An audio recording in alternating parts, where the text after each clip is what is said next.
Chapter 4 Myths and Tall Tales. A division of the Ahnenerbe was dedicated to the understanding and unraveling of myths.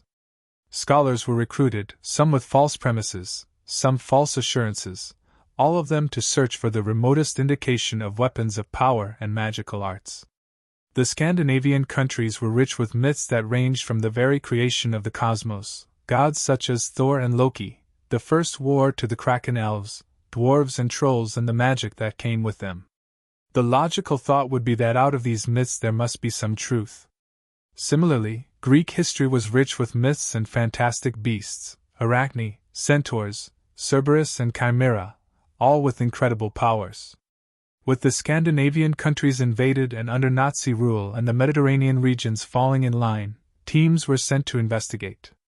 One plan that had been in motion since the early 1920s was Atlantropa, devised to contain several hydroelectric dams in key points of the Mediterranean Sea, such as Strait of Gibraltar and the Bosporus, to cause a sea level drop and create new land to settle.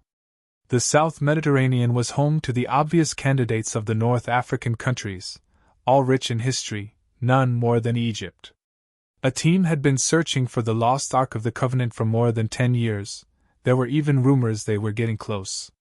The East Mediterranean was home to the descendants of many ancient civilizations: Persia, Mesopotamia, Ain Ghazal, and the Catalhook settlement in Turkey, showing that communities had occupied these regions for up to 9,500 years. It was the Greeks that interested the Ahnenerbe. This was where maths, science, and writing had started to come into existence. Mixing myth with science resulted in marvelous tales that were difficult to split in two. The Ahnenerbe sent many teams to investigate. The man they sent was Kurt Lieber. His team was led by Klaus Huber. However, after many months of fruitless searching, Kurt's team was getting tired. Following a successful request for some downtime or R&R, Kurt determined that one last trip would be in order, if for no other reason than to catch some sun on a local island. As the team's boat approached the small island of Perithnos off the coastal town of Patria, Kurt looked up and for the first time in a long time felt a rush of hope. "Klaus, what have we here?" "The island of Perithnos. I thought we could spend the last few days before our break here. No one will know we are simply extending our holiday," smiled Klaus.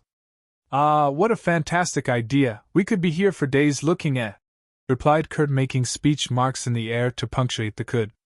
Looking at Kurt, Klaus smiled and looked forward to the well-earned break. Within 2 hours the team had landed and the boat had been secured. The island was mostly uninhabited, bar some birds, so the team would be upsetting no one by being there. "Klaus, I know we are here to relax a little, but I think it wise we set up some equipment and make some recordings overnight. You never know, fate may be smiling on us as we sleep." Thinking the request through, Klaus saw no reason to disobey or challenge it. The request was, after all, what they had been doing for months, so muscle memory was all that would be required in terms of effort. "Yes, of course, Kurt, I'll have it done within the hour,"